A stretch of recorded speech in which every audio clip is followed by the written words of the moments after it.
Assalamualaikum warahmatullahi wabarakatuh. Perkenalkan, nama saya Diesna Hayin Humaida dengan NIM P077134119015 dari jurusan Analis Kesehatan, Program Studi Diploma 3 Teknologi Laboratorium Medik, Poltekkes Kemenkes Banjarmasin. Pada video kali ini, saya akan menjelaskan tentang siklus malaria. Sebelumnya, apa kalian tahu malaria itu apa? Malaria adalah suatu penyakit yang disebabkan oleh perantara nyamuk yang terinfeksi oleh Plasmodium. Plasmodium adalah penyebab dari malaria. Banyak macam Plasmodium. Yang pertama adalah Plasmodium falciparum, Plasmodium vivax, Plasmodium oval, dan Plasmodium malariae. Di Indonesia sendiri, angka malaria masih cukup tinggi. Loh, kok cukup tinggi? Tapi saya tidak pernah melihat di sekitar saya orang yang terkena malaria. Kalau kalian tinggal di perkotaan, memang tidak banyak orang yang terkena malaria. Namun, di bagian timur Indonesia, seperti Maluku dan Papua, angka malaria masih cukup tinggi karena di sana merupakan tempat endemis dari malaria. Tadi katanya malaria disebabkan oleh nyamuk. Kok bisa? Nah, mari kita simak untuk mengetahui siklus hidup dari malaria.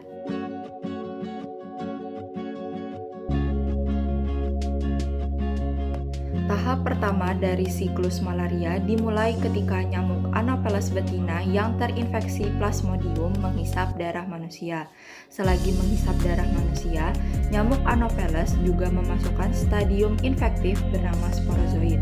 Dalam tubuh manusia, sporozoid tidak langsung menyerang sel eritrosit, namun menuju ke dalam organ hati. Di dalam organ hati, sporozoid akan berkembang menjadi skizon muda. Skizon muda akan terus membelah menjadi skizon matang. Kemudian akan memecahkan sel hati yang dihinggapinya dan keluar bebas. Skizon yang keluar bebas dinamakan sebagai mikromerozoid. Fase di dalam organ hati dinamakan fase eksoeritrositik karena hal ini terjadi di luar eritrosit. Mikromerozoid bebas kemudian akan menuju ke dalam eritrosit yang masih sehat dan normal. Di dalam eritrosit, mikromerozoid akan berkembang menjadi tropozoid muda. Tropozoid muda kemudian akan berkembang menjadi dua stadium, yaitu stadium tropozoid dewasa dan stadium gametosit. Kita bahas dulu yang tropozoid dewasa. Setelah berkembang menjadi tropozoid dewasa, akan berkembang menjadi skizon. Skizon akan terus membelah menjadi skizon matang. Kemudian skizon matang akan memecahkan eritrosit yang dihinggapinya. Skizon matang yang keluar bebas dinamakan sebagai merozoid. Fase di dalam eritrosit dinamakan sebagai fase eritrositik. Fase yang terjadi di dalam tubuh manusia dinamakan fase skizogoni. Nah, tadi kan ada stadium tropozoid muda. Tropozoid muda setelah melalui beberapa kali siklus akan berkembang menjadi sel gametosit. Sel gametosit adalah sel kelamin dari Plasmodium.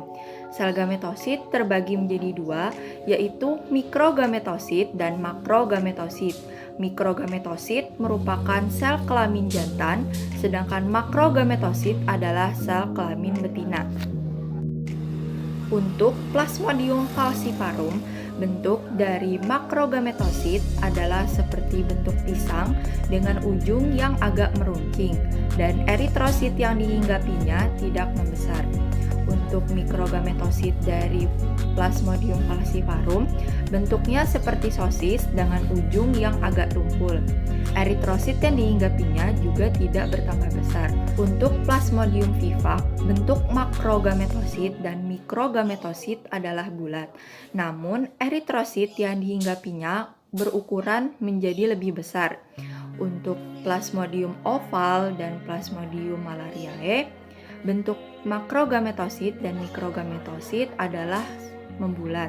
Namun, eritrosit yang dihinggapinya tidak bertambah besar. Stadium gametosit merupakan stadium infektif dari manusia ke nyamuk.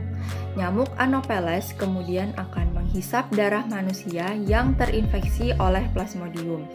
Di dalam tubuh nyamuk, makrogametosit dan mikrogametosit akan melakukan pembuahan, di mana flagel mikrogametosit akan membuahi makrogametosit. Setelah terjadi pembuahan, akan terbentuk zigot. Zigot kemudian akan berkembang menjadi ookinet. Ookinet akan berkembang menjadi ookista. Ookista akan berkembang menjadi sporozoid. Sporozoid kemudian akan pecah dan menuju ke dalam kelenjar ludah nyamuk. Nyamuk yang memiliki fase sporozoid akan kembali menghisap manusia. Fase yang terjadi di dalam tubuh nyamuk dinamakan sebagai fase sporogoni. Sekian video dari saya, terima kasih telah menonton. Semoga dapat bermanfaat ya teman-teman.